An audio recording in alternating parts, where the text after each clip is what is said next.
Welcome to Chess Lessons. Today I am going to present on lung involvement in COVID 19. Coronavirus disease 2019 is a respiratory tract infection caused by a newly emergent coronavirus SARS-CoV-2. Most people with COVID 19 develop only mild or uncomplicated illness. Approximately 14% develop severe disease that require hospitalization and oxygen support. About 5% require admission to an intensive care unit. COVID 19 presents with upper respiratory symptoms such as nasal symptoms, throat pain, and cough. This is accompanied by fever which is not consistent. Development of pneumonia is abrupt. It progresses rapidly to respiratory failure and multi-organ failure. These patients develop breathing difficulty and chest tightness accompanied by severe hypoxemia. In severe cases, COVID-19 can be complicated by acute respiratory distress syndrome, sepsis, septic shock, multi-organ failure, including kidney injury and cardiac injury. Most of the patients developing severe respiratory involvement invariably die in spite of mechanical ventilator support. The overall mortality is less when compared to the enormous number of infected persons. It ranges from 2 to 12% and is considered more among elderly having multiple comorbidities. All symptomatic individuals who have undertaken international travel in the last 14 days are COVID suspects. All symptomatic contacts of laboratory confirmed cases, all symptomatic healthcare personnel, all hospitalized patients with severe acute respiratory illness, and asymptomatic direct and high risk contacts of a confirmed cases are also included in the case definition.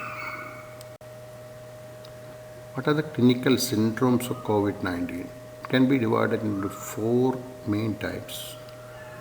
The first one is the uncomplicated illness. Patient with upper respiratory tract viral infection may have symptoms such as fever, cough, sore throat, and nasal congestion, along with malaise and headache. The elderly and immunosuppressed may present with atypical symptoms. Second one is the mild pneumonia, patient with pneumonia and no evidence of severe illness. Third one is severe pneumonia, patient having fever or suspect respiratory infection along with one of the following: respiratory rate if more than 30 breaths per minute, severe respiratory distress, and if saturation level is less than 90% on room air. Fourth category is acute respiratory distress syndrome.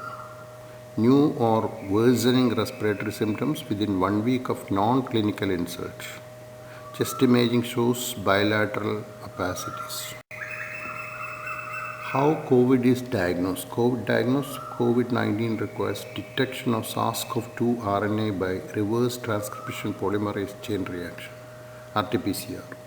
Detection of SARS-CoV-2 viral RNA is better in nasopharynx samples compared to throat samples. Lower respiratory samples may have a better yield than upper respiratory samples. SARS-CoV-2 RNA has also been detected in stool and blood. Detection of this virus in blood may be a marker of severe illness. How the X-ray presents. Chest radiograph may be normal in early or mild disease. Of the patients with COVID-19 requiring hospitalization, 69% had an abnormal chest radiograph at the initial time of admission, and 80% had radiographic abnormalities sometimes during hospitalization.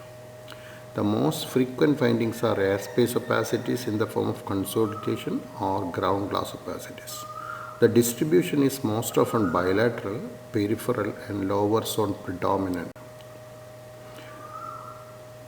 Look at the X-ray of two patients. The first one is almost normal. Second one, presenting with COVID symptoms, has got bilateral acinar infiltrates, acinonodular infiltrates.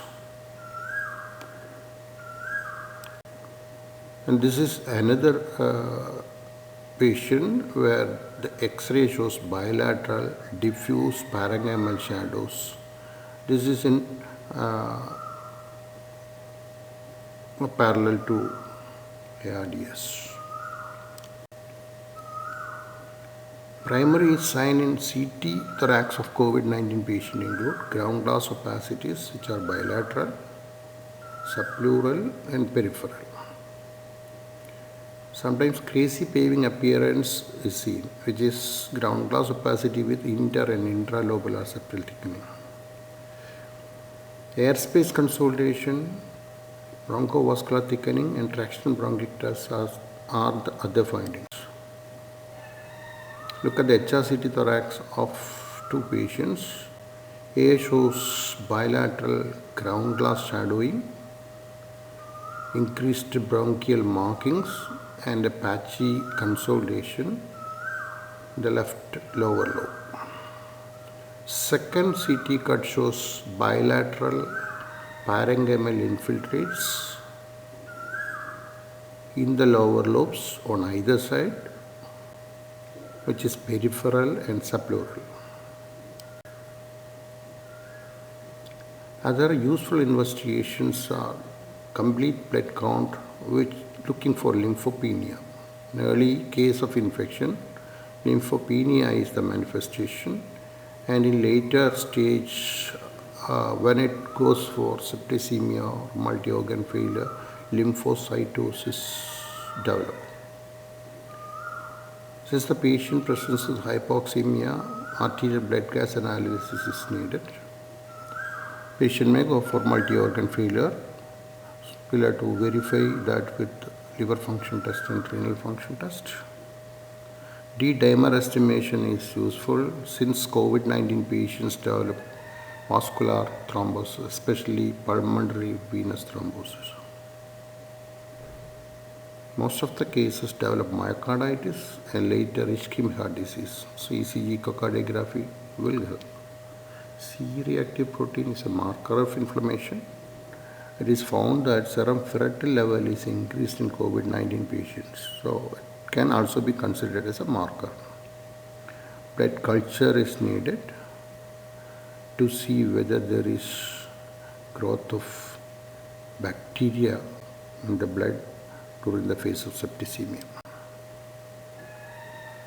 Chen et al. Has developed a prediction model for COVID-19. It is called multi-star scoring system.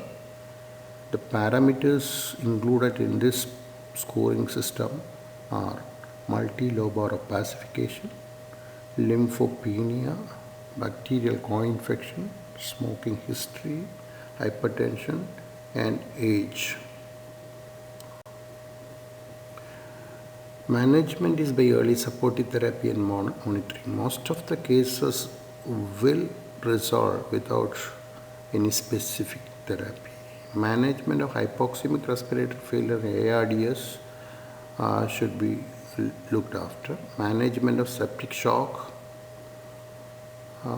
should be done. Other therapeutic measures, some authors recommend systemic corticosteroid to reduce inflammation. This is considered when there is increasing lymphocytes. Then the most important thing is to prevent complications. Specific therapy for COVID-19 tried are hydroxychloroquine. Dose is 400 mg BD on the first day, followed by 200 mg BD on 4 days. Azithromycin is also used in the dose of 500 mg once daily for 5 days. And antiretroviral drugs are found to be useful in COVID-19. The drugs used are lopinavir, favipiravir or remdesivir with reasonably good results. Thank you.